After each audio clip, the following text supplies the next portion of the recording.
সাধারণত সায়েন্স জিকের পার্টটা তোমাদের মোশন থেকে স্টার্ট করা হয়, বা তোমরাও হয়তো তাই ভেবে রেখেছো। কিন্তু আমরা এখানে অন্য একটা চ্যাপ্টার নিয়ে এসেছি ফার্স্টে, যেটা হচ্ছে লাইট। লাইট চ্যাপ্টারটা যেরকম ইম্পর্টেন্ট সেরকম খুব সহজও।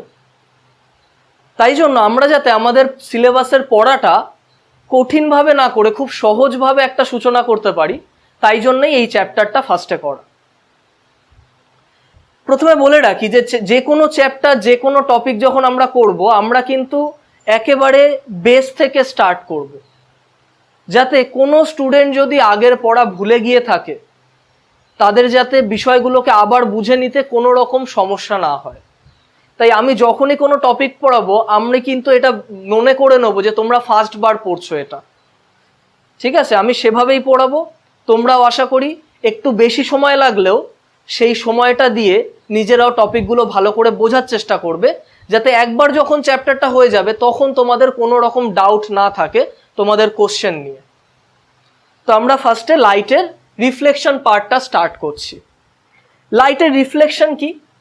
যখন কোনো লাইট রে কোনো মিডিয়াম থেকে এসে অন্য কোনো মিডিয়াম বা কোনো সারফেসের ওপর পড়ে, তখন সেই মাধ্যমটা যদি লাইট রেটাকে ট্রান্সফার করে দিতে না পারে, বা সারফেসটা যদি লাইট এনার্জিটাকে পুরোপুরিভাবে অ্যাবজর্ব না করতে পারে, তখন তারা লাইট রেগুলোকে আবার তার ফার্স্ট মিডিয়ামে ফিরিয়ে দেয়। যে ঘটনাটাকে আমরা রিফ্লেকশন বা লাইটের প্রতিফলন বলি। প্রতিফলন। তা আমরা ফার্স্টে একটা প্রতিফলক বা রিফ্লেক্টিং সারফেস কনসিডার করছি, যেটা হচ্ছে এম প্রাইম।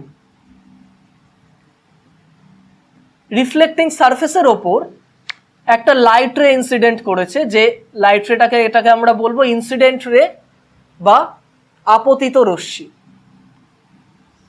এটা রিফ্লেক্টেড রে বা প্রতিফলিত রশ্মি। পি কিউ কে বলা হচ্ছে আপতন বিন্দু বা পয়েন্ট অফ ইনসিডেন্স। এটা আমরা একটা পারপেন্ডিকুলার ড্র করছি প্রতিফলকের ওপর, এন প্রাইম। অ্যাঙ্গেল আই হচ্ছে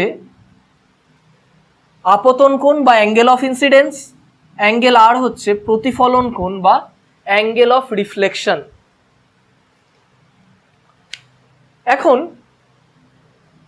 আমাদের এই লাইটের প্রতিফলন কিছু ল ফলো করে। তার ফার্স্টেরটা হচ্ছে যে পি কিউ অর্থাৎ আপতিত রশ্মি, কিউ আর প্রতিফলিত রশ্মি এবং এন প্রাইম অর্থাৎ অভিলম্ব, এটা যাতে একই প্লেনে থাকে, এটা সেম প্লেনে থাকবে। অর্থাৎ আমরা যেরকম এই বোর্ডের ওপর এঁকেছি ওটা অর্থাৎ এটা একটা তলের ওপর আছে, এভাবেই প্র্যাকটিক্যালেও এটা এরকম একটা তলের ওপরেই থাকে। আর 2 নম্বর হচ্ছে অ্যাঙ্গেল আই আর অ্যাঙ্গেল আর সমান হবে। এই দুটোকে একসাথে বলা হচ্ছে লজ অফ রিফ্লেকশন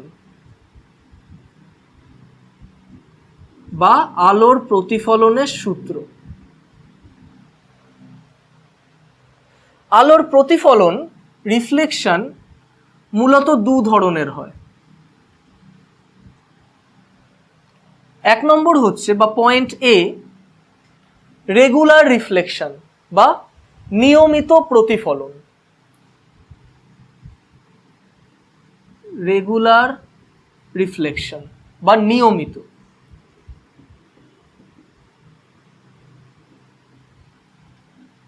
বি হচ্ছে ডিফিউজ রিফ্লেকশন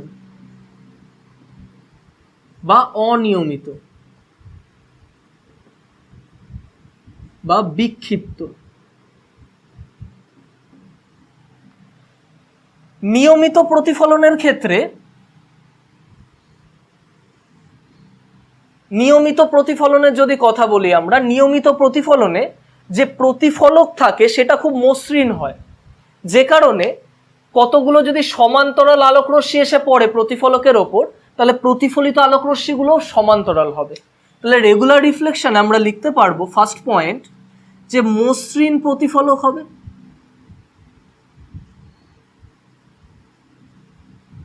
সেকেন্ড পয়েন্ট প্রতিফলিত রশ্মি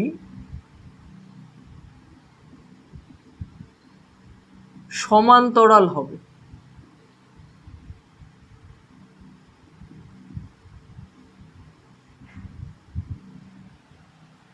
আর ডিফিউজ রিফ্লেকশনে প্রতিফলকটা খুব রাফ হয়, রাফ সারফেস। তাহলে আলোক রশ্মি সমান্তরালভাবে এসে পড়লেও তারা কিন্তু সমান্তরালভাবে ফিরে যেতে পারে না, তারা বিক্ষিপ্ত হয়ে যায়। তাহলে এটার 1 নম্বর হচ্ছে যেটা রাফ সারফেস হবে বা খড়বাকার বা অমসৃণ।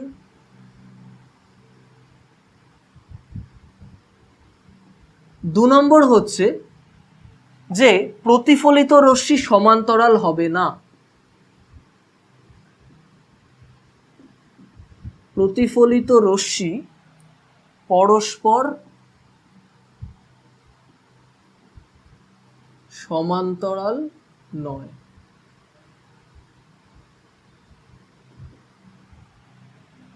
কিন্তু ডিফিউজ রিফ্লেকশন হোক আর রেগুলার রিফ্লেকশন হোক, সবাই কিন্তু লজ অফ রিফ্লেকশনটাকে অবশ্যই মান্য করবে।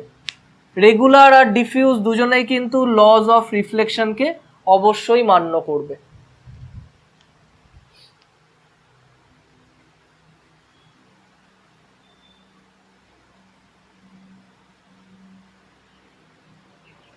রিফ্লেকশন অফ লাইটের আন্ডারে আমরা নেক্সট টপিক করছি ইমেজ ফর্মড বাই রিফ্লেকশন।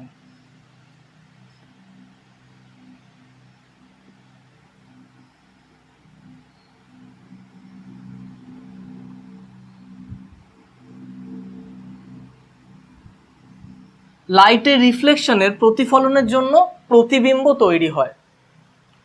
সেটা কার্ভড সারফেসে হতে পারে, মানে গলীয় দর্পণ, মানে উত্তল দর্পণ, অবতল দর্পণ, আবার সমতলেও হতে পারে, অর্থাৎ প্লেন মিরর, সমতল দর্পণ। তা ফার্স্টে আমরা করছি প্লেন মিররের জন্য। প্লেন মিরর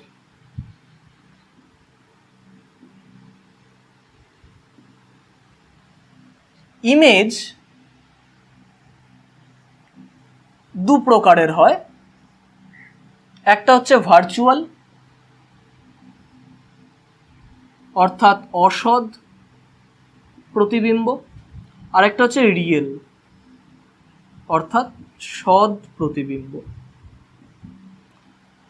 অসৎ প্রতিবিম্ব তখন হয় যখন আমাদের মনে হয় যে আমরা যেটা দেখছি সেখান থেকে আলো আসছে, কিন্তু আদৌ ওখানে কোনো আলো নেই, তখন সেটাকে আমরা বলছি অসৎ। আর এখানে যেটা রিয়েল লেখা রয়েছে সৎ, সেটা হচ্ছে সত্যিকারের আলো মিলিত হয়ে গিয়ে প্রতিবিম্বটা তৈরি করে। তাই অসৎ বিম্ব যেহেতু আলো ওখানে থাকে না, আমাদের মনে হয় জাস্ট, তাই অসৎ বিম্বকে কিন্তু কখনো আমরা পর্দায় ধরতে পারি না, মানে স্ক্রিনে ফেলতে পারি না। তাহলে অসৎ বিম্বকে কিন্তু কখনো পর্দায় ধরা যায় না বা পর্দায় ফেলা যায় না। সৎবিম্বকে পর্দায় ফেলা যায়। প্লেন মিররে যেটা তৈরি হয়,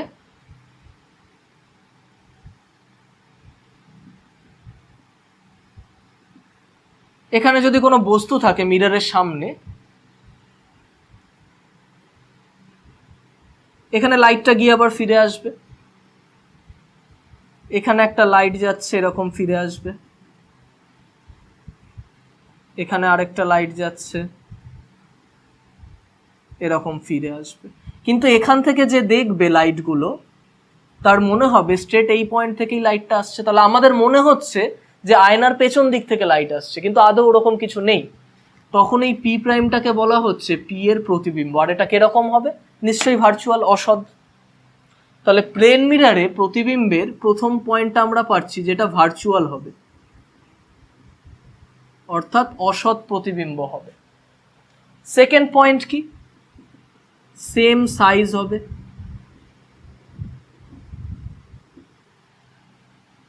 থার্ড পয়েন্ট, সেম ডিস্টেন্সে থাকবে। আমরা আয়নার সামনে যতটা দূরে আছি, প্রতিবিম্বটাও আয়নার পেছনে ততটাই দূরে আছে বলে মনে হবে, সেম ডিস্টেন্সে থাকবে।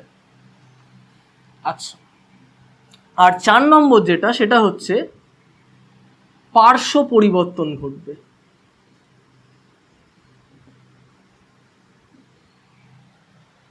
পার্শ্ব পরিবর্তন কি? যে আমরা যখন আয়নার সামনে দাঁড়াই তখন আমাদের বাঁ হাত হয়ে যায় ডান হাত, ডান হাত হয়ে যায় বাঁ হাত, সেই পরিবর্তনটাকে বলছে পার্শ্ব পরিবর্তন। যেমন যদি আয়নার সামনে পি রাখা হয় তাহলে সেটা এরকম উল্টে যাবে, পার্শ্ব পরিবর্তন। আবার অনেক অক্ষর এরকম রয়েছে যাদের পার্শ্ব পরিবর্তন হয় না, যেমন এ, ও, এম, এদের কোনো পার্শ্ব পরিবর্তন হয় না। আচ্ছা, আমরা লাইটের রিফ্লেকশন পড়ছি যে যখন কোনো লাইট রিফ্লেক্ট করে কোনো সারফেস থেকে তখন লাইটের কি পরিবর্তন ঘটে। যেমন লাইট যেহেতু একই মিডিয়ামে থাকে তাহলে লাইটের কিন্তু বেগের কোনো পরিবর্তন হয় না রিফ্লেকশনে, বেগ অপরিবর্তিত। কেন? কারণ লাইট তো একই মিডিয়ামে আছে, ওই মিডিয়ামেই ফিরে আসছে, তাহলে একই মিডিয়ামে থাকার জন্য বেগও সেম থাকবে। কিন্তু লাইটের দশার কিন্তু পরিবর্তন ঘটলেও ঘটতে পারে, দশা পরিবর্তিত হতে পারে। এবার দশা কখন পরিবর্তিত হয়? দশাও সবসময় পরিবর্তিত হয় না। যদি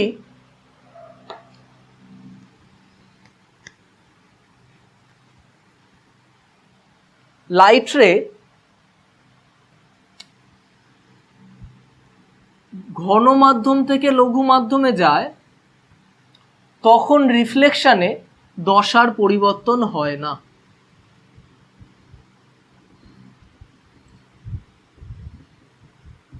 কিন্তু যদি লঘু থেকে ঘন মাধ্যমে যায় তখন দশা 180 ডিগ্রি চেঞ্জ হয়।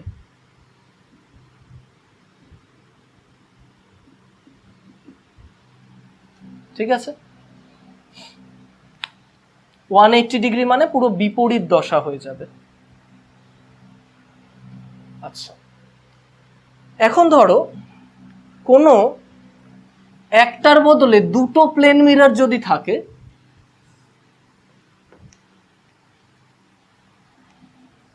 দুটো প্লেন মিরর যদি থাকে আর তাদের মধ্যে অ্যাঙ্গেল যদি হয় থিটা,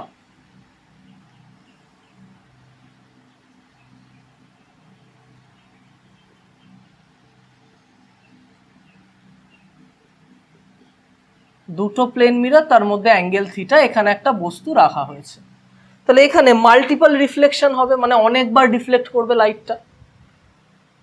অনেকবার রিফ্লেক্ট করলে তার যে প্রতিবিম্ব গঠিত হবে সেই প্রতিবিম্বের সংখ্যা কটা হবে? প্রতিবিম্বের সংখ্যা হবে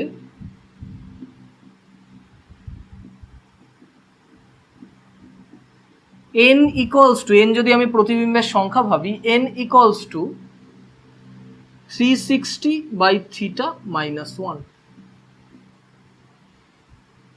এটাই কমন ফর্মুলা, কিন্তু এই ফর্মুলাটার একটা কন্ডিশন আছে। যদি প্রতিবিম্বের সংখ্যা ইভেন হয়, তার মানে কি যুগ্ম সংখ্যা 2, 4, 6, যদি প্রতিবিম্বের সংখ্যা ইভেন হয়, যুগ্ম সংখ্যা হয়, তাহলে এই ফর্মুলাটা অ্যাপ্লাই করা যাবে। আর যদি এরকম হয় যে প্রতিবিম্বের সংখ্যা অযুগ্ম বেরোচ্ছে, তাহলে কিন্তু n equals to 360 by theta minus 1ও হতে পারে, n equals to 360 by theta plus 360 by থিটাও হতে পারে। এটা অ্যাপ্লাই করা যাবে যখন প্রতিবিম্বটা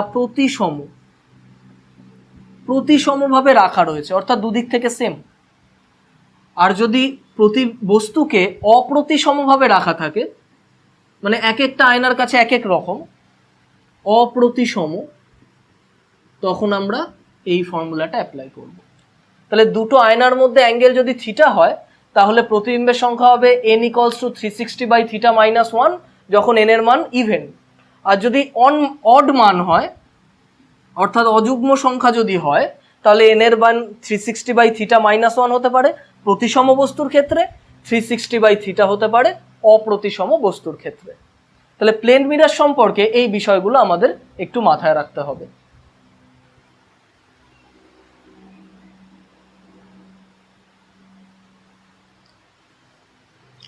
ধরো কোনো প্লেন মিররের ওপর লাইট রে এসে পড়েছে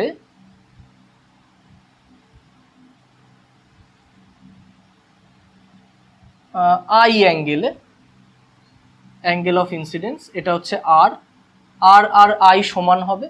যদি মিররটা না থাকতো তাহলে লাইট রেটা সোজা চলে যেত, তাহলে লাইট রেটা কতটা বেঁকলো এটা, তা এই কোণটাকে বলা হচ্ছে অ্যাঙ্গেল অফ ডেভিয়েশন বা চ্যুতি কোণ, অ্যাঙ্গেল অফ ডেভিয়েশন বা চ্যুতি কোণ। তাহলে এর মান কত হবে, এই টোটাল ভ্যালুটা কত দেখো 180, তার থেকে যদি আই আর আর বাদ দিয়ে দিই তাহলেই তো ডেল্টা পড়ে থাকছে, তাহলে ডেল্টার মান কত হবে, চ্যুতি কোণের মান 180 মাইনাস আই প্লাস আর, তাহলে 180 মাইনাস 2i, কারণ আই আর আর তো সমান। তাহলে এটা চলে এলো আমাদের চ্যুতি কোণের ফর্মুলা। এখন ধরো কোনো আলোকরশ্মি এরকম মিররের ওপর এসে পড়েছে, আর আলোকরশ্মিটাকে ফিক্স রেখে মিররটাকে একটা অ্যাঙ্গেলে ঘুরিয়ে দেওয়া হয়েছে, মিররটাকে একটা ফাই অ্যাঙ্গেলে ঘুরিয়ে দেওয়া হয়েছে। যদি কোনো প্রতিফলককে ফাই কোণে ঘুরানো হয়, প্রতিফলিত রশ্মি 2ফাই বেঁকে যায়। অর্থাৎ যদি বলা হয় প্রতিফলককে 30 ডিগ্রিতে ঘুরে দিয়েছে, প্রতিফলিত রশ্মি কত অ্যাঙ্গেলে ঘুরবে, সেটার অ্যান্সার হবে 60 ডিগ্রি। আর তখন ডেল্টার ফর্মুলা হয়ে যাবে 180 মাইনাস 2i প্লাস ফাই, কারণ আপতিত রশ্মিটাও তো ফাই ঘুরে যাবে মিররের সাথে, তাই জন্য 180 মাইনাস 2 এখানে হয়ে যাবে i প্লাস ফাই।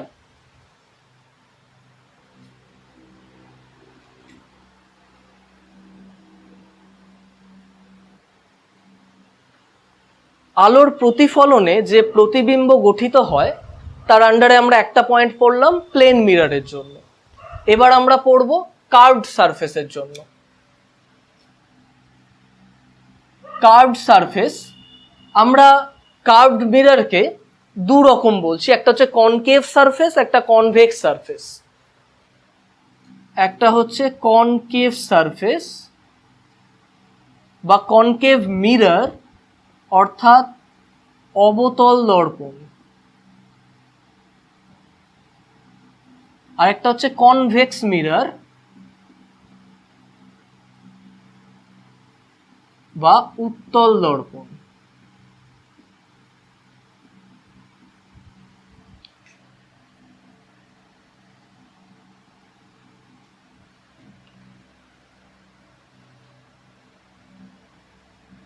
এখানে দুটো সেম গোলক আঁকছি, এটা 2D বলে তোমাদের বৃত্ত মনে হচ্ছে, এটা কিন্তু আসলে গোলক।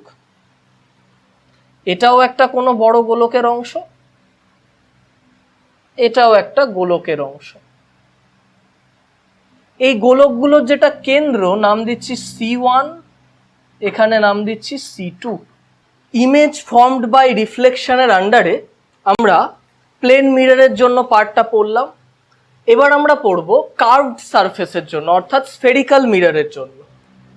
গোলীয় দর্পণ, গোলীয় দর্পণ অর্থাৎ স্ফেরিক্যাল মিরর দু ধরনের হয়। ওয়ান হচ্ছে কনকেভ মানে অবতল দর্পণ, দুই হচ্ছে কনভেক্স মানে উত্তল দর্পণ। আমরা একই রকম দুটো ডায়াগ্রাম করছি, দেখো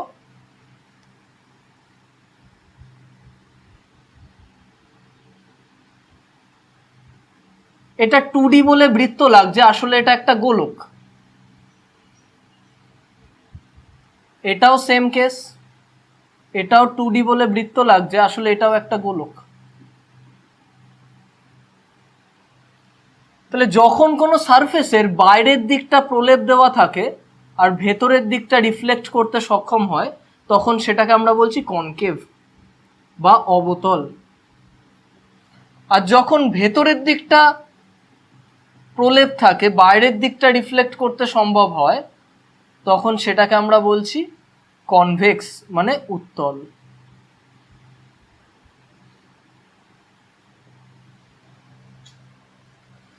এই যে গোলকগুলো রয়েছে তার যে সেন্টারগুলোকে সি নাম দিচ্ছি, এই সেন্টারগুলোকে বলা হয় সেন্টার অফ কার্ভেচার বা বক্রতা কেন্দ্র।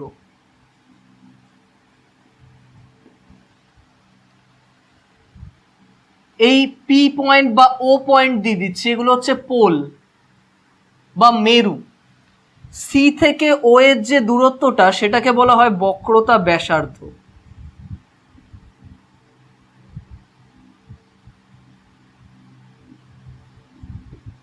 বা রেডিয়াস অফ কার্ভেচার। সি আর ও এর ঠিক মাঝখানে থাকে ফোকাস এফ, এফ হচ্ছে ফোকাস।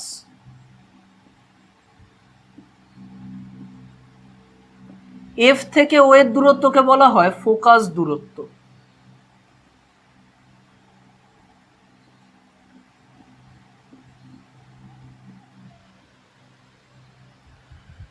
এই যে মাঝখানে থাকার কথাটা বললাম, এটা কিন্তু তখনই পসিবল আমরা যদি ফোকাস দূরত্বকে এফ দিয়ে লিখি আর বক্রতা ব্যাসার্ধকে আর দিয়ে লিখি। তাহলে আমরা যেহেতু এই পয়েন্টটা মাঝখানে আছে বললাম, তাহলে এফ ইকুয়ালস টু r/2 হবে নিশ্চয়ই।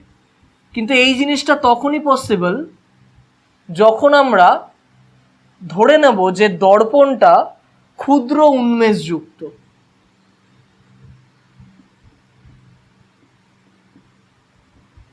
এটার কন্ডিশন হচ্ছে দর্পণ ক্ষুদ্র উন্মেষযুক্ত হলেই এই ফর্মুলাটা পসিবল।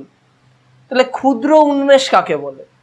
ক্ষুদ্র উন্মেষ হচ্ছে যে ধরো আমরা এখানের একটা পয়েন্টকে আর এখানের একটা পয়েন্টকে অ্যাড করে দিচ্ছি। এটা অবশ্যই লম্ব হতে হবে, আর তার সাথে সি অ্যাড করে দিচ্ছি। এটা হয়ে গেল এম, এটা হয়ে গেল এম প্রাইম। উন্মেষ দু ধরনের হয়,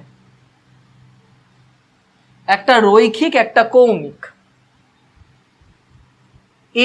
এম প্রাইমের দূরত্বটাকে বলা হয়, এই দৈর্ঘ্যটাকে রৈখিক উন্মেষ।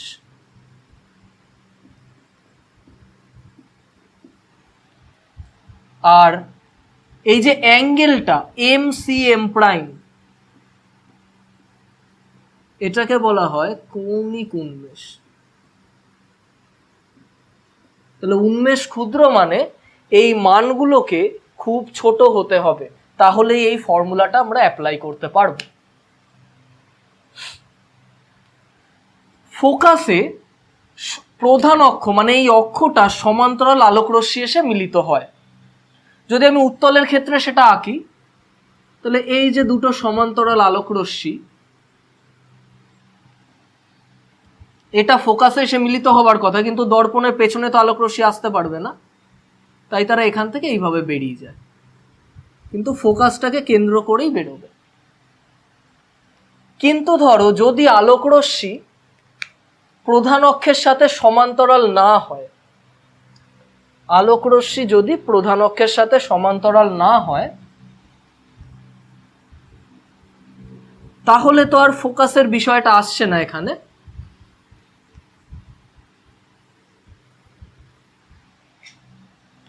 আমরা কনকেভেকেও বোঝাতে পারি, কনভেক্সেকেও বোঝাতে পারি। আমি ধরো কনকেভ আঁকছি, ওখানে একটা কনভেক্স আঁকা রয়েছে অলরেডি, তা আমি একটা কনকেভ আঁকছি।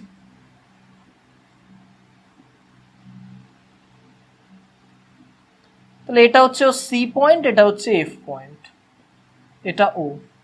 যদি প্রধান অক্ষের সমান্তরাল আলো হতো তাহলে সেটা ফোকাস দিয়ে যেত, অর্থাৎ এরকম যদি আলোক রশ্মি আসতো তাহলে সেটা এখান থেকে পাস করে যেত, তাই জন্যই ওটাকে ফোকাস বলা হচ্ছে। কিন্তু আমরা জানতে চাইছি যদি আলোক রশ্মি প্রধান অক্ষের সমান্তরাল না হয়, তাহলে ধরো এইভাবে যদি আলোক রশ্মি আসে, এটা একটা আর ধরো এইটা একটা, তাহলে সেটা ফোকাস দিয়ে যাবে না। কিন্তু দেখা যায় যে আমরা যদি ফোকাস বিন্দুটা দিয়ে প্রধান অক্ষের ওপর একটা লম্ব টানি, তাহলে এই প্রতিফলিত রশ্মিগুলো সেই লম্বের ওপর একটা পয়েন্টে ছেদ করে।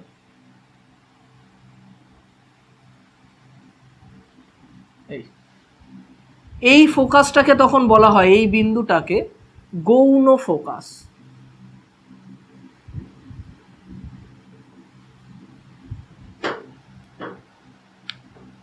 তাহলে গৌণ ফোকাস কিন্তু দেখো এই তলের ওপর যে কোনো বিন্দুতে হতে পারে। তাহলে গৌণ ফোকাস পরিবর্তনশীল, এটি পরিবর্তনশীল। কিন্তু ফোকাস কিন্তু যেটা এফ ফোকাস, ফোকাস কিন্তু স্থির বিন্দু। এমনকি যদি আমরা মাধ্যম পরিবর্তন করি, যে এটাকে যদি জলের মধ্যে ডুবিয়ে দিই বা যা কিছু করি, দর্পণের ফোকাস কিন্তু সেম থাকবে। অর্থাৎ মাধ্যমের পরিবর্তনেও ফোকাস অপরিবর্তিত থাকবে।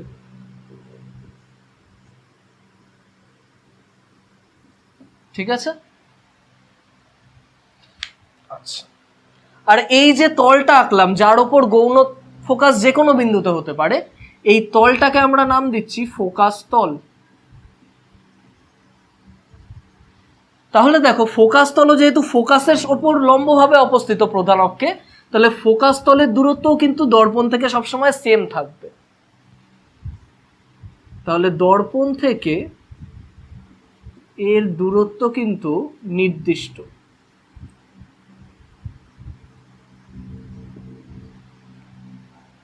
ঠিক আছে?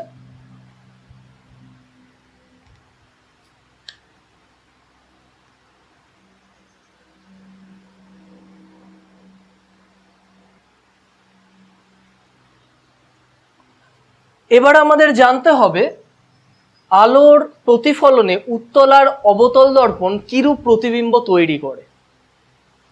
প্রথমে আমরা অবতল দর্পণের জন্য করছি।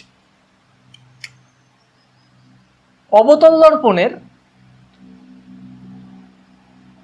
ধরো বস্তুর অবস্থান করলাম, যে বস্তু কোথায় থাকবে,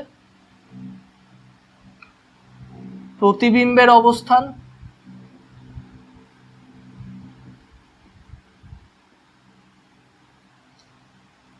বৈশিষ্ট্য।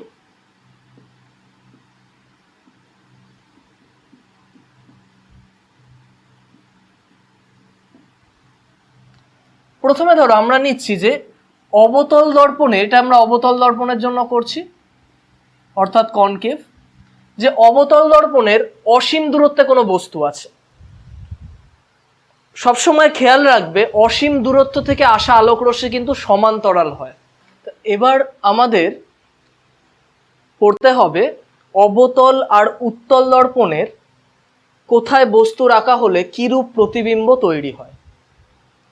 এখানে একটা চার্ট তৈরি করা রয়েছে, সেটা হচ্ছে বস্তুর অবস্থান, প্রতিবিম্বের অবস্থান, বৈশিষ্ট্য অবতল দর্পণের জন্য। প্রথমে ধরো যদি কোনো বস্তুকে অসীম দূরত্বে রাখা হয়, আমাদের খেয়াল রাখতে হবে যে অসীম দূরত্ব থেকে আসা আলোক রশ্মি কিন্তু সর্বদা সমান্তরাল আলোক রশ্মি হয়, সমান্তরাল। তাহলে যদি প্রধান অক্ষের সমান্তরাল আলোক রশ্মি হয়, তাহলে সেটা কোথায় ছেদ করে? ফোকাসে। তাহলে প্রতিবিম্ব ফোকাসে তৈরি হবে, আর সেটা হবে অতি ক্ষুদ্র। আর যেহেতু আলোক রশ্মিটা সত্যিকারের এসে ছেদ করছে, ওখানে আলোক রশ্মি বর্তমান, তাই সদ, আর সদ মানেই হচ্ছে অবশিষ্ট অর্থাৎ উল্টো। এরপরে বক্রতা কেন্দ্রের বাইরে, সি এর ঠিক বাইরে, সেটা হয় ফোকাস ও বক্রতা কেন্দ্রের মধ্যে, সেটাও ক্ষুদ্র, সদ, অবশিষ্ট।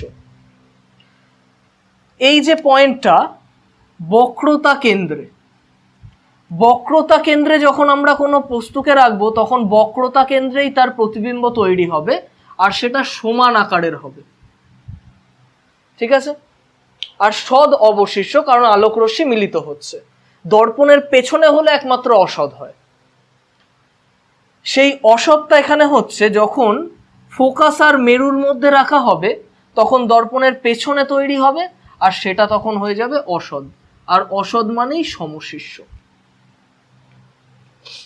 যখন অসীম দূরত্বে বস্তু থাকে তখন ফোকাসে তৈরি হয় প্রতিবিম্ব, আর তাহলে ফোকাসে বস্তু রাখা হলে অসীম দূরত্বে তৈরি হয়ে যাবে প্রতিবিম্ব, কারণ ল অফ রিভার্সিবিলিটি, আলো তার বিপরীত পথ সবসময় ফলো করে।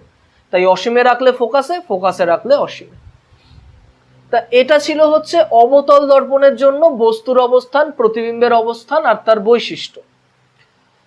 এবার যদি আমরা উত্তল দর্পণের জন্য করি, উত্তল দর্পণের সাথে অবতল দর্পণের একটা পার্থক্য হলো এই যে অবতল দর্পণের তো বস্তু যেদিকে রাখা হয় সেদিকেই ফোকাস, বক্রতা কেন্দ্র সব রয়েছে। তাহলে আমরা একবার বক্রতা কেন্দ্রের ভেতরে রাখতে পারি, বাইরে রাখতে পারি, এই বিভিন্ন পয়েন্টের জন্য আলাদা আলাদা প্রতিবিম্ব তৈরি হয়। কিন্তু উত্তল দর্পণের ক্ষেত্রে যেটা ওর ফোকাস, বক্রতা কেন্দ্র সব তো দর্পণের ভেতরে, তাই উত্তল দর্পণের সামনে আমি যেখানেই বস্তুকে রাখি না কেন একই প্রকৃতির প্রতিবিম্ব গঠিত হবে। তাই সেক্ষেত্রে আমরা বেশি পয়েন্ট এভাবে তৈরি করতে পারবো না, 0.1 লিখতে পারবো অসীম দূরত্বে।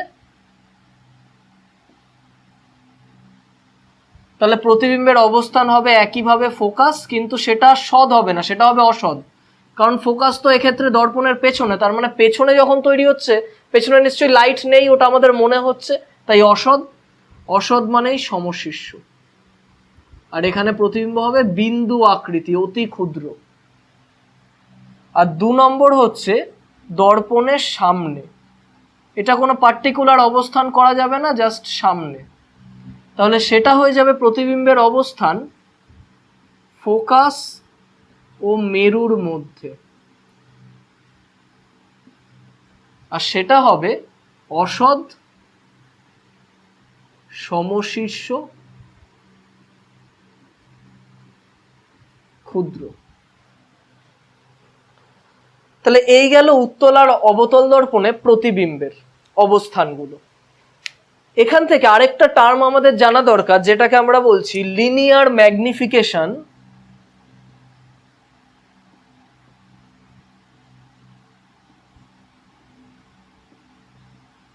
বা রৈখিক বিবর্ধন।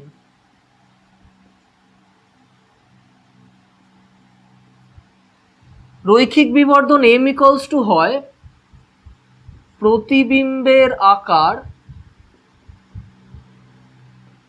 বাই বস্তুর আকার, অথবা এভাবেও লেখা যায় প্রতিবিম্বের দূরত্ব বাই বস্তু দূরত্ব।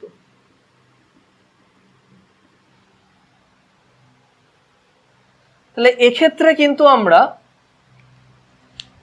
যখন দেখব যে বিবর্ধিত কথাটা যেখানে যেখানে রয়েছে, বিবর্ধিত অর্থাৎ প্রতিবিম্বের আকার বস্তুর আকারের থেকে বড়, তার মানে কিন্তু m > 1, এটা হচ্ছে বিবর্ধিত। আর যেখানে থাকবে ক্ষুদ্র সেখানে m < 1, সেটা হচ্ছে ক্ষুদ্র।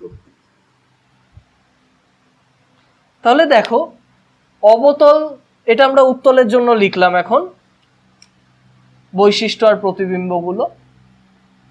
তাহলে উত্তলের ক্ষেত্রে দুটোই কিন্তু আমরা ক্ষুদ্র লিখেছি। তাহলে উত্তল দর্পণে m কিন্তু সর্বদা <1। উত্তল দর্পণে m কিন্তু সর্বদা <1। কিন্তু যদি আমরা অবতল দর্পণের কথা বলি,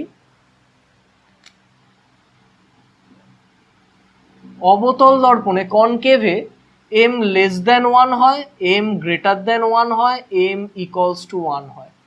যে চার্টটা তোমরা করলে সেখানটা দেখো, যখন লেখা রয়েছে ক্ষুদ্র, কোথায় লেখা রয়েছে যখন দেখো বক্রতা কেন্দ্রের বাইরে রয়েছে, অসীমে রয়েছে, সব জায়গায় ক্ষুদ্র কথাটা লেখা রয়েছে। যখনই ক্ষুদ্র থাকবে তার মানে এটা m 1 ক্ষুদ্রর ক্ষেত্রে। যেখানে দেখো বিবর্ধিত কথা লেখা রয়েছে, যখন এফ এর ভেতরে রয়েছে, ঠিক আছে, বা বক্রতা কেন্দ্র এফ এর মাঝে রয়েছে বিবর্ধিত, তখন m 1। আর এটা একমাত্র এক জায়গাতেই হয়, যেটা দেখো বক্রতা কেন্দ্রে রাখলে বক্রতা কেন্দ্রেই তৈরি হচ্ছে, তার মানে দুটোর আকার সমান, তখন কিন্তু এটা এক হবে। এটা বক্রতা কেন্দ্রে রাখলে হয়। তাহলে এভাবে আমাদের যদি চার্টগুলো আর পয়েন্টসগুলো ঠিকভাবে জানা থাকে, এই অ্যান্সারগুলো কিন্তু আমরা খুব সহজেই করতে পারছি। এই রিফ্লেকশনের পার্টটা আমরা এখানেই স্টপ করছি। এরপর তোমরা রিফ্র্যাকশন করবে। তারপর যখন আমরা লাইটের কোশ্চেন নিয়ে আলোচনা করব, তখন কিন্তু এই টপিকসগুলো আবার উঠবে, কিন্তু কোশ্চেন অ্যান্সার আকারে। তার আগে আমরা চাইবো যে তোমরা নিশ্চয়ই যেন বাড়িতে এই টপিকগুলো নিজেদের পড়াটা ভালো করে তৈরি করে নাও, যাতে কোশ্চেন অ্যান্সার করার সময় তোমরা নিজেরাই অ্যান্সারগুলো করতে সক্ষম হও। আমরা রিফ্র্যাকশন অফ লাইট অর্থাৎ আলোর প্রতিসরণ নিয়ে পড়ব। আলোর প্রতিসরণ কি? যখন কোনো আলোকরশ্মি কোনো একটা মাধ্যম থেকে এসে অন্য কোনো মাধ্যমের মধ্যে দিয়ে প্রবেশ করে, অবশ্যই সেই মাধ্যমটাকে ট্রান্সপারেন্ট হতে হবে যাতে আলোকরশ্মি প্রবেশ করতে পারে তার মধ্যে দিয়ে। তাহলে দেখা যায় আলোকরশ্মির বেগের পরিবর্তন ঘটে আর আলোকরশ্মির অভিমুখের পরিবর্তন ঘটে। সেই ঘটনাকে বলি আমরা রিফ্র্যাকশন বা আলোর প্রতিসরণ। তাহলে আলোর প্রতিসরণে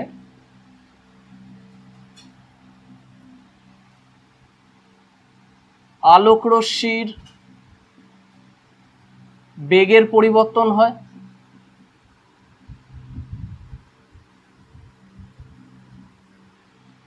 আলোকরশ্মির অভিমুখের পরিবর্তন হয়।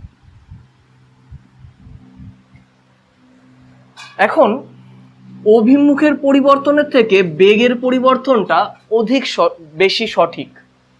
কারণ যদি আমরা লম্ব আপতনের কথা ভাবি,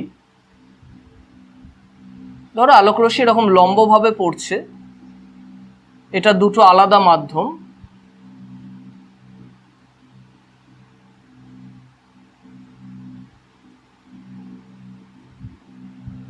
তখন কিন্তু আলোকরশ্মি সোজাসুজিভাবেই বেরিয়ে যায়, যেখানে আলোর বেগের পরিবর্তন ঘটে কিন্তু অভিমুখের পরিবর্তন ঘটে না। তাই আমরা লিখতে পারি এখানে যে লম্ব আপতনে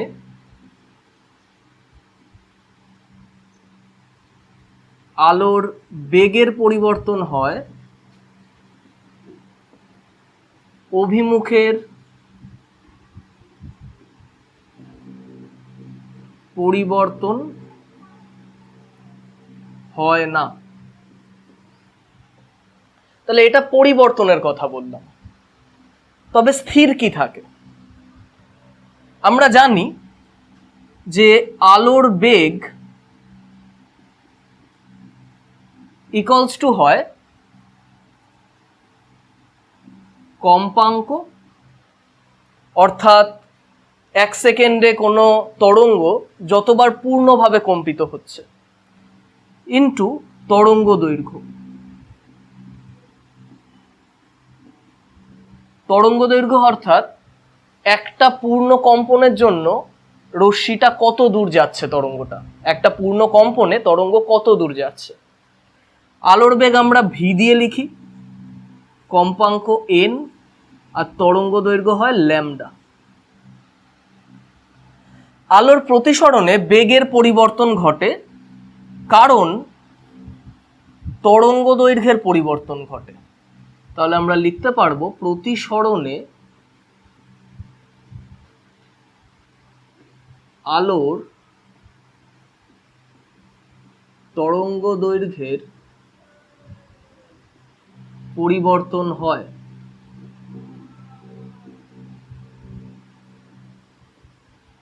কিন্তু আলোর কম্পাঙ্ক স্থির থাকে। তাহলে আলোর কম্পাঙ্ক কিন্তু স্থির থাকছে প্রতিসরণে, কম্পাঙ্ক অপরিবর্তনশীল বা অপরিবর্তিত থাকে। কখন অপরিবর্তিত থাকে? প্রতিসরণের ক্ষেত্রে।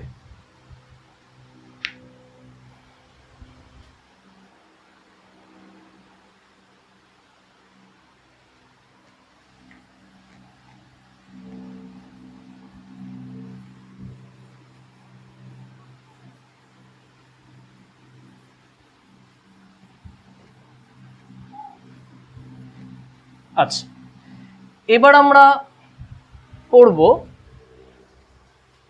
আলোর প্রতিসরণের সূত্র, অর্থাৎ প্রতিসরণে আলোকরশ্মি যে বিষয়গুলো ফলো করে। আলোর প্রতিসরণের ক্ষেত্রে আমরা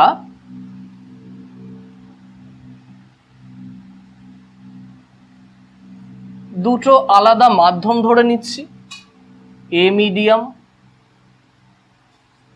বি মিডিয়াম।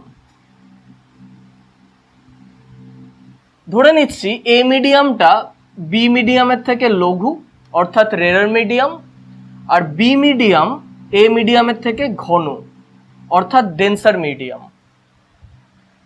আলোকরশ্মি যখন এরকম একটা এ মিডিয়াম থেকে এসে, ধরো পি কিউ আলোকরশ্মি বি মিডিয়ামের মধ্যে দিয়ে যাওয়ার সময় বেঁকে গেল, এবার এটা আমরা অন্যদিকেও বেঁকাতে পারতাম, কিন্তু আমাদের মনে রাখতে হবে যে লঘু মাধ্যমে কোণের মান বেশি বড় হয়। লঘু মাধ্যমে কোণ ঘন মাধ্যম অপেক্ষা বেশি। তাই লঘু মাধ্যমে যে কোণ হয়েছে অভিলম্বের সাথে, তার মান ঘন মাধ্যমের কোণ অপেক্ষা বেশি হবে।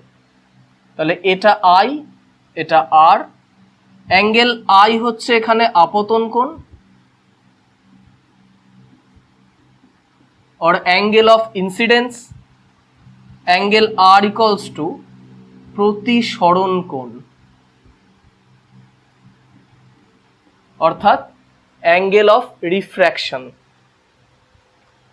এখন আমরা যদি দুটো নির্দিষ্ট মাধ্যমের কথা বলি, যে মাধ্যম এ আর মাধ্যম বিটা ফিক্সড, তাহলে দুটি নির্দিষ্ট মাধ্যম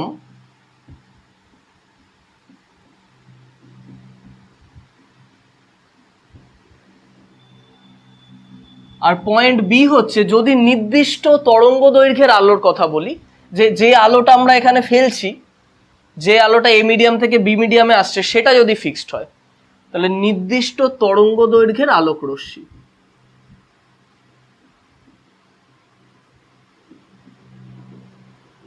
তরঙ্গ দৈর্ঘ্যটাকে অনেক সময় বর্ণ দিয়েও প্রকাশ করা হয়, কারণ তরঙ্গ দৈর্ঘ্য চেঞ্জ হয়ে গেলে আলোর বর্ণেরও পরিবর্তন ঘটে।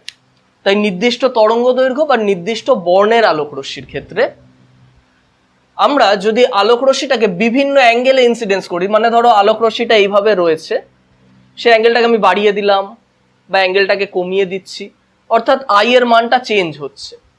আই এর মান চেঞ্জ হলে আর এর মানও চেঞ্জ হবে, আর এই দুটোর পরিবর্তন এমনভাবে ঘটবে যাতে সাইন আই আর সাইন আর এই দুটোর অনুপাতের মানটা ফিক্স থাকে, এই দুটোর অনুপাতের মানটা যাতে ধ্রুবক থাকে। কখন? যখন এই দুটো ফলো করবে তখনই। মাধ্যম দুটো সেম থাকতে হবে আর তরঙ্গ দৈর্ঘ্য ফিক্স থাকতে হবে, তাহলেই সাইন আই বাই সাইন আর এর মানটা সবসময় ধ্রুবক থাকবে। এই ধ্রুবকটাকে বলা হচ্ছে প্রতিসরাঙ্ক বা রিফ্র্যাক্টিভ ইন্ডেক্স।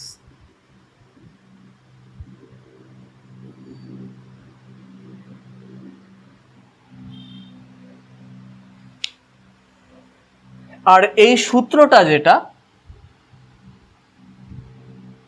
এটা হচ্ছে স্নেলস ল বা স্নেলের সূত্র।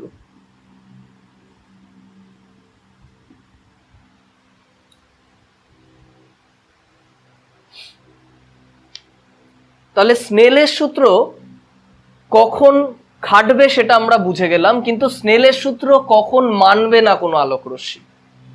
আবার সেই লম্ব আপতনের কথা, আলোকরশ্মি যদি লম্বভাবে এসে পড়ে, অর্থাৎ এইভাবে পড়ে যদি, তাহলে আই এর মান কত হয়ে যাচ্ছে? 0, কারণ লম্বভাবে পড়েছে, অভিলম্বের সাথে কোণ 0। আই এর মান 0 হলে সাইন আই কত হবে? 0।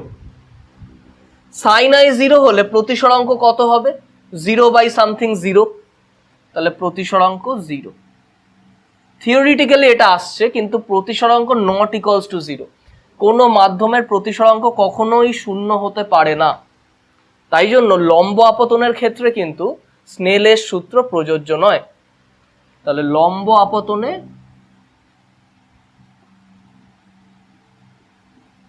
স্নেলস ল প্রযোজ্য নয়।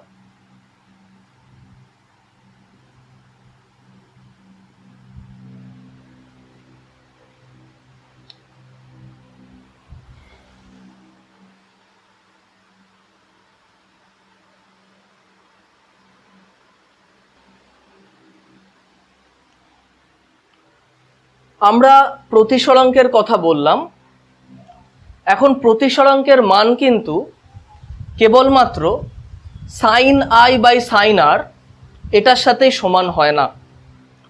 ধরো আমরা আগের যে ডায়াগ্রামটা আঁকলাম,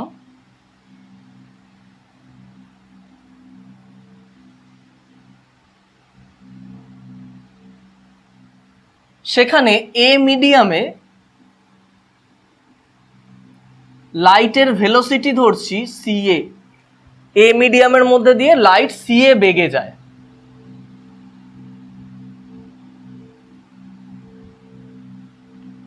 বি মিডিয়ামে লাইটের বেগ হচ্ছে সিবি, বি মিডিয়ামের মধ্যে দিয়ে লাইট সিবি বেগে যায়। এটা আই, এটা আর। এখন প্রতিসরাঙ্ক যখন আমরা লিখব তখন খেয়াল রাখতে হবে যে প্রতিসরাঙ্কটা কোন মাধ্যমের। এখানে যেমন আলোকরশ্মির প্রতিসরণ কোন মাধ্যমে হয়েছে? বি মাধ্যমে।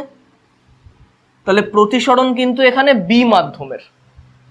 আর কোথা থেকে এসছে? এ মাধ্যম থেকে। তার মানে প্রতিসরাঙ্কটা কার সাপেক্ষে? এ মাধ্যমের। তাহলে এখানে আলোকরশ্মির যেটা প্রতিসরাঙ্ক হবে সেটা কিন্তু এ মাধ্যম সাপেক্ষে বি মাধ্যমের প্রতিসরাঙ্ক। এ মাধ্যম সাপেক্ষে বি মাধ্যমের প্রতিসরাঙ্ক।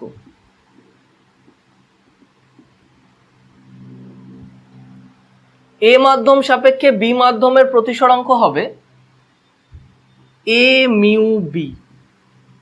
মনে রাখবে, যার সাপেক্ষে লিখতে হয় তাকে আগে লিখছি, যার প্রতিসরাঙ্ক তাকে পরে লিখছি। Equals to sine i by sine r. আবার এই মানটাই এ মিউ বি সমান হয় সি এ বাই সি বির। অর্থাৎ যে মাধ্যম থেকে আলো আসছে সেই মাধ্যমে আলোর বেগ বাই যে মাধ্যমের মধ্যে দিয়ে আলো যাচ্ছে সেই মাধ্যমে আলোর বেগ। চিহ্নটাও মনে রাখা উচিত, কিন্তু তোমাদের লেখায় পরীক্ষার কোশ্চেনে এই রকম ভাবে লেখা থাকার সম্ভাবনাই বেশি। তাই তোমাদের ফর্মুলাটা মনে রাখতে হবে যে এ মাধ্যমের সাপেক্ষে বি মাধ্যমের প্রতিসরাঙ্ক সাইন আই বাই সাইন আর বা সি এ বাই সিবি। প্রতিসরাঙ্ক দু ধরনের হয়। এইভাবে প্রতিসরাঙ্কের প্রকাশ করাকে, অর্থাৎ যখন কোনো মাধ্যমের সাপেক্ষে বলছি তখন প্রতিসরাঙ্কটাকে বলা হচ্ছে রিলেটিভ রিফ্র্যাক্টিভ ইন্ডেক্স।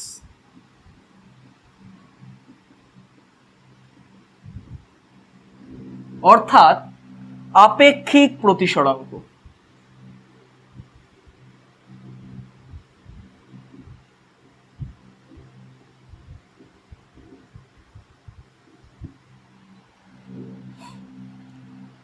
অর্থাৎ এই এ মিউ বিটা হলো আপেক্ষিক প্রতিসরাঙ্ক। কিন্তু যদি আমরা এই ফার্স্ট মিডিয়ামটাকে এ মিডিয়াম না ভেবে আমরা ভাবি শূন্য মাধ্যম, যদি আমরা এটাকে এ মিডিয়াম না ভেবে ভাবি শূন্য মাধ্যম,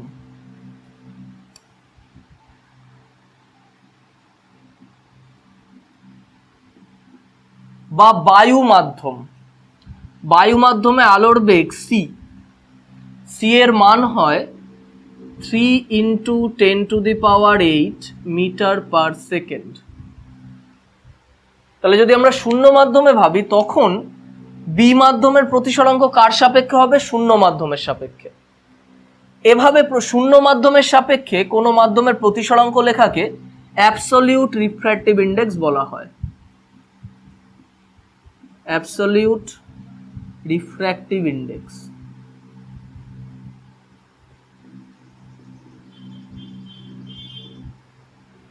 আর সেটা লেখার সময় যেহেতু শূন্য মাধ্যম সাপেক্ষে, যেমন এটা এ মাধ্যম সাপেক্ষে ছিল, সামনে এ লিখেছি, এটা যেহেতু শূন্য মাধ্যম সাপেক্ষে তাই সেটা লেখার প্রয়োজন হয় না, এটা খালি আমরা মিউ বি লিখব।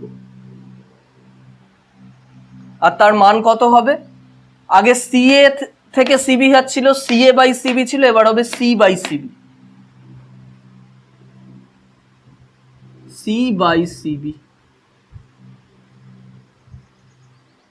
তাহলে এভাবে আমরা যদি আমাদের শূন্য মাধ্যমে আলোর বেগ জানা থাকে আর এক্সামে যদি প্রতিসরাঙ্কের মান কোনো মাধ্যমের দেওয়া থাকে, আমরা কিন্তু খুব সহজেই সেই মাধ্যমে আলোর বেগ কত হবে বার করতে পারবো।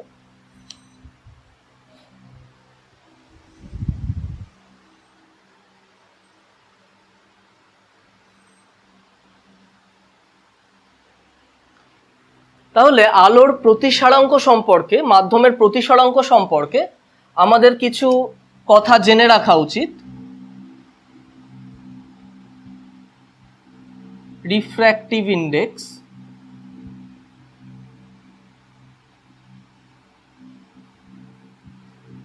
ফার্স্টে আমরা মনে রাখতে হবে যে যখন আমরা প্রতিসরাঙ্কের কথা বলছি, ধরো এ মাধ্যম সাপেক্ষে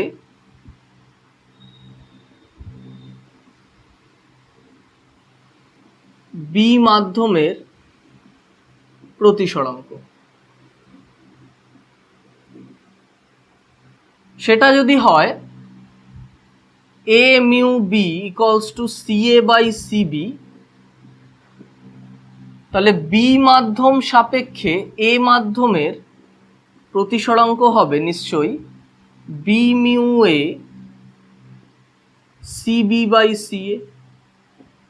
অর্থাৎ জল সাপেক্ষে বায়ুর যা প্রতিসরাঙ্ক হবে, বা জল সাপেক্ষে কাচ মাধ্যমের যে প্রতিসরাঙ্ক হবে, কাচ সাপেক্ষে জলের প্রতিসরাঙ্কের মান ঠিক তার অপোজিট হবে। সুতরাং A mu B equals to 1/বি মিউ এ, এটা জানতে হবে। আচ্ছা, রিফ্র্যাকশন অফ লাইটে এবার আমাদের রিফ্র্যাক্টিভ ইন্ডেক্স সম্পর্কে কয়েকটা পয়েন্ট একটু জেনে রাখতে হবে, যেগুলো আমাদের কিন্তু খেয়াল রাখতে হবে। ফার্স্ট পয়েন্ট বলছি, ধরো তোমাদের বলা হয়েছে যে জল মাধ্যম সাপেক্ষে কাচ মাধ্যমের প্রতিসরাঙ্কের মান এত, তাহলে উল্টোটা কত হবে? যদি কাচ সাপেক্ষে জল হয় কত হবে? এবার ধরো আমরা এ মাধ্যম সাপেক্ষে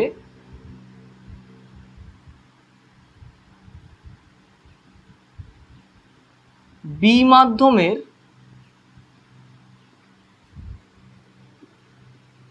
প্রতিসরাঙ্ক বলছি এ মিউ বি, যার মান আমরা বলছি সি এ বাই সিবি।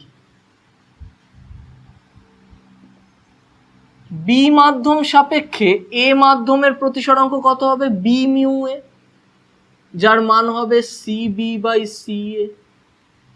তাহলে দেখেছো একটা ঠিক অপোজিট হচ্ছে আর একটা অনন্যক হচ্ছে। তার মানে এ মিউ বির যা হবে মান, বি মিউ এর মান ঠিক তার অনন্যক হবে। এটা একটা পয়েন্ট। নেক্সট আমাদের জানতে হবে যে যখন ধরো আমরা পরম প্রতিসরাঙ্কের কথা বলি, অ্যাবসলিউট রিফ্র্যাক্টিভ ইন্ডেক্স, তখন কিন্তু আমরা ধরো বি মাধ্যমের যদি পরম প্রতিসরাঙ্ক হয় মিউ বি, তার মান কত লিখি? C by C B. সি হচ্ছে শূন্য মাধ্যমে আলোর বেগ। শূন্য মাধ্যমে আলোর বেগই কিন্তু আলোর প্রাপ্ত সর্বোচ্চ বেগ। তাহলে যদি সর্বোচ্চ মানকে আমরা একটা ছোট মান দিয়ে ভাগ করি তাহলে নিশ্চয়ই মিউ এর মানটা একের থেকে বড় হবে। তাহলে অ্যাবসলিউট রিফ্র্যাক্টিভ ইন্ডেক্স, পরম প্রতিসরাঙ্ক, সর্বদা কিন্তু গ্রেটার দ্যান 1 হবে। কিন্তু যদি আমরা ভাবি আপেক্ষিক প্রতিসরাঙ্ক, রিলেটিভ রিফ্র্যাক্টিভ ইন্ডেক্স,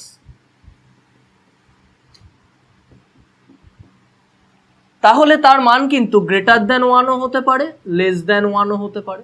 কারণ যদি সিএসিবির থেকে বড় হয় গ্রেটার দ্যান 1, সিএসিবির থেকে ছোট হলে লেস দ্যান 1।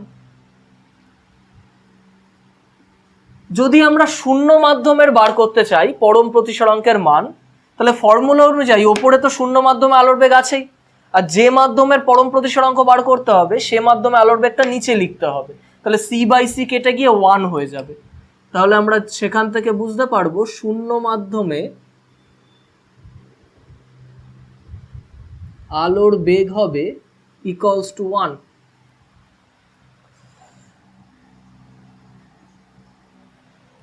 আলোর প্রতিসরাঙ্ক যেহেতু দুটো সমজাতীয় রাশির অনুপাত, তাই এর কিন্তু কোনো একক বা মাত্রা থাকবে না, কারণ দুটোই বেগ কেটে যাবে। তাহলে প্রতিসরাঙ্ক কিন্তু মাত্রাহীন হবে এবং এককহীন হবে।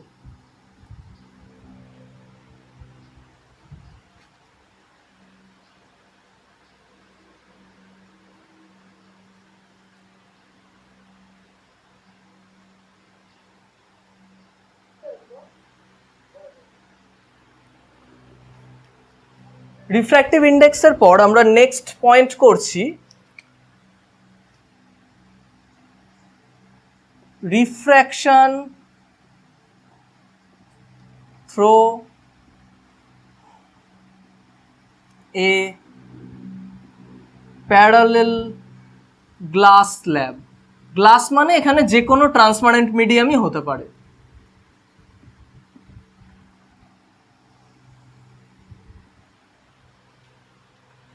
প্যারালাল গ্লাস স্ল্যাবের যদি আমরা ডায়াগ্রামটার দিকে একটু মন দিই, দেখো ওপরেও ধরো আমি বায়ু মাধ্যম ধরছি, মানে শূন্য মাধ্যম, বায়ু মাধ্যমকেই শূন্য মাধ্যম বলি আমরা। এটা ধরো কাঁচ মাধ্যম গ্লাস, আর নিচেও বায়ু মাধ্যম।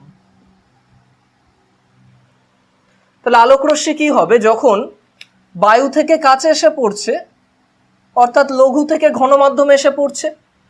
এখন যদি কাঁচ মাধ্যম না থাকতো আলোকরশ্মিটাই সোজা চলে যেত, কিন্তু কাঁচ মাধ্যম থাকার কারণে তার প্রতিসরণ হলো। প্রতিসরণের পর আবার সে বায়ু মাধ্যমে আসছে।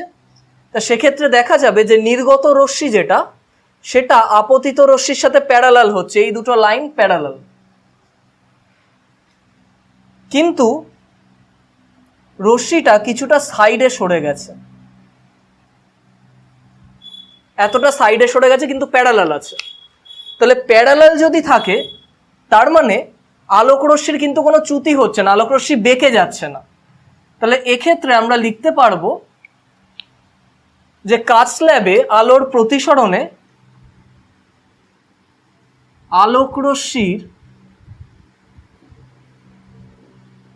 চ্যুতি শূন্য হবে,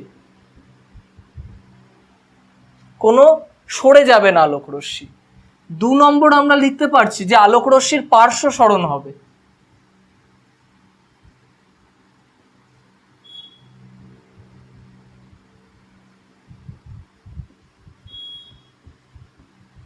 এই পার্শ্ব সরণের যে মানটা, এটা কিসের ওপর নির্ভর করে? এটা নির্ভর করে স্ল্যাবের বেধের ওপর, যে স্ল্যাবটা কতটা চওড়া,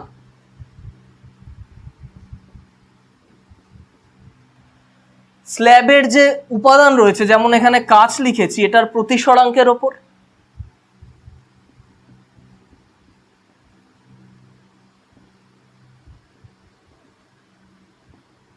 সি নির্ভর করে যে কোন অ্যাঙ্গেলে লাইটটা এসে পড়েছে, এই অ্যাঙ্গেলটা, অর্থাৎ আপতন কোণের ওপর। তাহলে এই তিনটে বিষয়ের ওপর কিন্তু পার্শ্ব সরণের মানটা নির্ভর করছে। এখানে যে আমরা চ্যুতির কথা বলছি, যে চ্যুতিটা শূন্য হচ্ছে, আলো বেঁকে যাচ্ছে না, আমরা যদি এমনি কোনো ড্রয়িংয়ে চ্যুতিটা বোঝার চেষ্টা করি যে নর্মাল প্রতিসরণের ক্ষেত্রে কত হবে,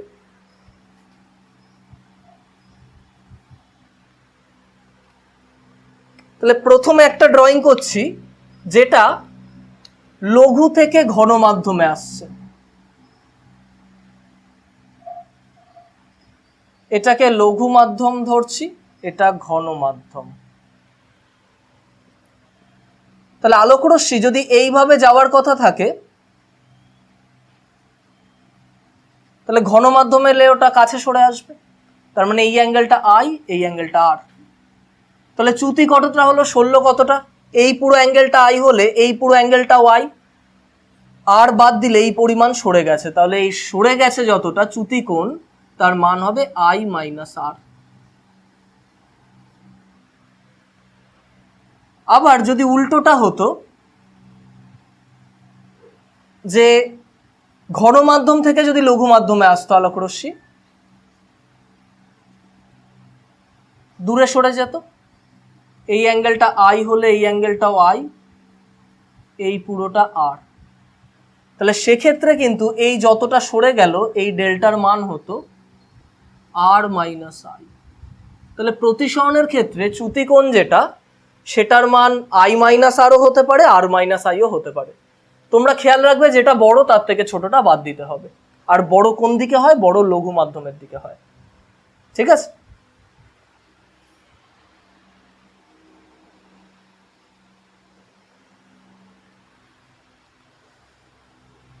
এবার আমরা পয়েন্ট করছি অ্যাপারেন্ট ডেপথ।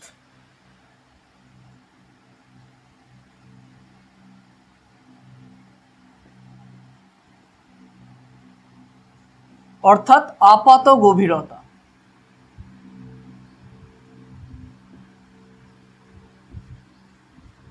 তোমরা দেখবে যখন যখন আমরা কোনো জল ভরা বালতির ওপর থেকে তাকাই, বা চৌবাচ্চা বা পুকুর, যার তলদেশটা তোমরা দেখতে পাচ্ছ, দেখবে তলদেশটা অনেকটা উপরে উঠে গেছে বলে মনে হয়।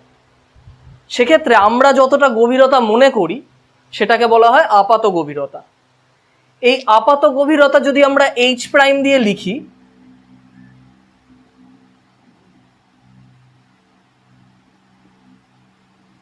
আর প্রকৃত গভীরতা যদি এইচ হয়, তাহলে তরলের প্রতিসরাঙ্ক, মানে যে এখানে আমরা জল বললাম, অন্য কোনো তরলও থাকতে পারে, আমরা ওপর থেকে দেখছি কোনো একটা তরল রয়েছে, সেই তরলের প্রতিসরাঙ্ক পরম প্রতিসরাঙ্ক অবশ্যই, কারণ আমরা বায়ু থেকে দেখছি, তাহলে বায়ুর সাপেক্ষে তরলের প্রতিসরাঙ্ক পরম প্রতিসরাঙ্ক, তাহলে তরলের পরম প্রতিসরাঙ্ক ধরে নিচ্ছি মিউ। তাহলে মিউ ইকুয়ালস টু হবে এইচ বাই এইচ প্রাইম। এখানে কিন্তু H greater than H prime, অর্থাৎ প্রকৃত গভীরতা বেশি, আমাদের মনে হচ্ছে গভীরতাটা কম, আমরা কম গভীরতা দেখছি, এইচ প্রাইম কম। আর এটা কখন পসিবল হচ্ছে, যখন বায়ু মাধ্যম থেকে তরলের মধ্যে দেখা হচ্ছে। অর্থাৎ কোনো পাখি যদি একটা মাছকে দেখে জলের ভেতর, তাহলে মাছটা যে গভীরতায় আছে, পাখিটার মনে হবে যে মাছটা আরো কম গভীরতায় আছে, জলতলের আরো অনেক কাছে আছে, আসলে কিন্তু মাছটা অনেক গভীরে রয়েছে। এবার এই সেম ঘটনা যদি উল্টো হয়, যে তরলের মধ্যে কেউ আছে আর সে ওপরের দিকটা দেখছে, অর্থাৎ মাছ যেভাবে দেখে, মাছ তরলের মধ্যে রয়েছে আর সে তরলের ওপরে পাখিটাকে দেখছে, তাহলে কিরকম হবে? সেখানেও যদি এইচ প্রাইমটাকে আমরা আপাত গভীরতা ভাবি আর এইচকে যদি প্রকৃত গভীরতা ভাবি, তাহলে সেখানে মিউ এর মান হবে এইচ বাই এইচ প্রাইম, না এখানটা হয়েছিল, এখানে হবে এইচ প্রাইম বাই এইচ। এখানে তোমাদের খেয়াল রাখতে হবে H prime greater than H, অর্থাৎ পাখিটা যে উচ্চতায় আছে মাছের মনে হবে পাখিটা আরো অনেক উপরে আছে, আপাত উচ্চতাটা বেড়ে যাবে। এটা কখন সম্ভব হচ্ছে? যখন তরলের মধ্য থেকে বাইরের দিকে দেখা হচ্ছে। তাহলে এই হচ্ছে আপাত আর প্রকৃত গভীরতার বিষয়টা।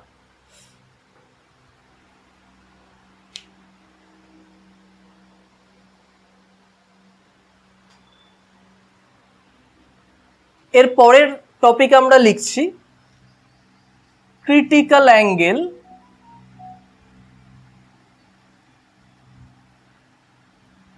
অর্থাৎ সংকট কোণ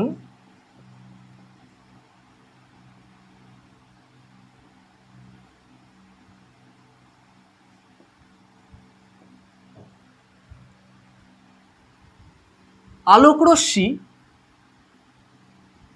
যখন ঘন মাধ্যম থেকে লঘু মাধ্যমের দিকে যায়, এটা ঘন এটা লঘু। তাহলে আমরা এখান থেকে যে কোণে ফেলবো আলোকরশ্মিটাকে, এই রকম আলোকরশ্মিটা নিশ্চয়ই আরো বেঁকে যাবে, কারণ লঘু মাধ্যমে কোণ বড় হয়। এবার যদি আমি এই অ্যাঙ্গেলটা আরো বাড়াতে থাকি, তাহলে এই অ্যাঙ্গেলটা আরো বেঁকতে থাকবে। একসময় এই লাইনটা এই লাইনের ওপর দিয়ে যাবে, তখন ছবিটা কিরকম হচ্ছে, এটা আরো বেঁকিয়ে দিলাম, তাহলে এটা গেল এটার ওপর দিয়ে, অর্থাৎ প্রতিসরণ কোণ হয়ে গেল 90 ডিগ্রি। তখন এই আপতন কোণটাকে বলা হয় সংকট কোণ। তাহলে এখানটা আমরা সংকট কোণের ফর্মুলা লিখতে পারবো, যদি আমরা লঘুটাকে বায়ু মাধ্যম ধরে নিই আর এটাকে এমন একটা মাধ্যম ধরলাম যার প্রতিসরাঙ্ক মিউ, তাহলে ফর্মুলা হবে sine theta C equals to 1/μ। তাহলে ক্রিটিক্যাল অ্যাঙ্গেলের ব্যাপারটা কখন আসছে, সংকট কোণের ব্যাপারটা যখন ঘন থেকে লঘু মাধ্যমে আলোকরশ্মি যায়। এবার এই অ্যাঙ্গেলটাকে যদি আরো বাড়িয়ে দেয় কেউ, তখন কি হবে, এই আলোকরশ্মিটা এপাশে তো যেতেও পারছে না, এই দিকে ছিল, আরো ঘুরে যাবে, অর্থাৎ আলোকরশ্মিটা ফিরে আসবে। এই ঘটনাকে বলা হচ্ছে অভ্যন্তরীণ পূর্ণ প্রতিফলন বা টোটাল ইন্টারনাল রিফ্লেকশন। তাহলে টোটাল ইন্টারনাল রিফ্লেকশন কখন হবে, আপতন কোণ গ্রেটার দেন হতে হবে সংকট কোণ। আপতন কোণ সংকট কোণের থেকে বড় না হলে এটা হওয়া সম্ভব নয়।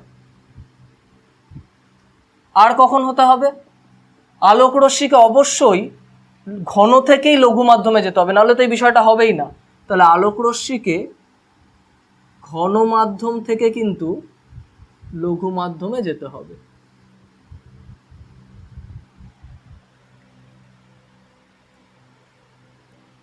এখন এই অভ্যন্তরীণ পূর্ণ প্রতিফলনের জন্য কি হয়, এখানে যেহেতু টোটাল কথাটা ইউজ করা হচ্ছে, দেখছো যে পুরো আলোকরশ্মিটাই ফিরে আসে। তাহলে আলোর অভ্যন্তরীণ পূর্ণ প্রতিফলনে কিন্তু 0.3 লিখছি যে আলোর তীব্রতার কোনো পরিবর্তন ঘটে না, আলোর তীব্রতা কিন্তু সেম থাকে। এই অভ্যন্তরীণ প্রতিফলনের একটা ভালো উদাহরণ হচ্ছে আমাদের হীরের উজ্জ্বলতা। হীরের উজ্জ্বলতা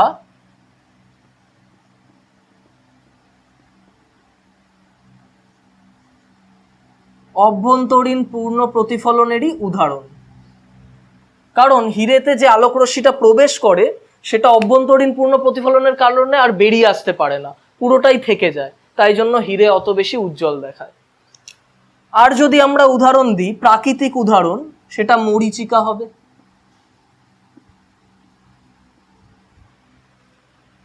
আর উদাহরণ হবে লুমিং।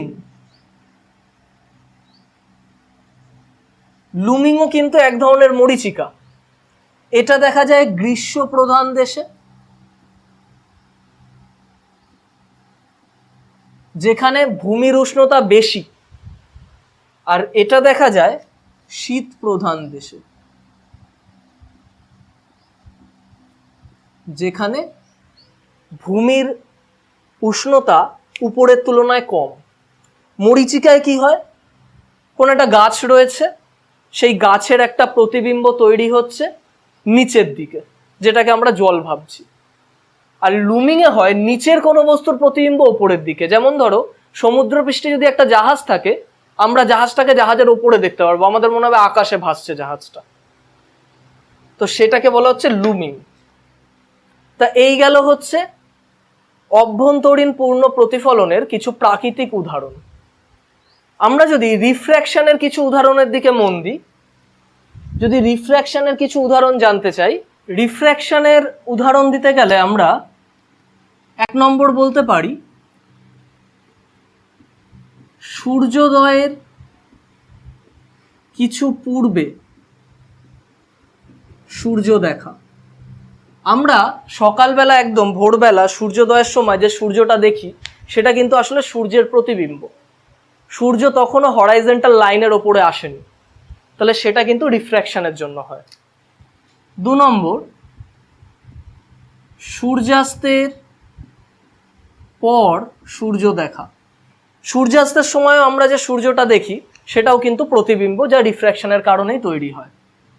3 নম্বর, টুইঙ্কলিং অফ স্টার্স বা তারার ঝিকমিক করা।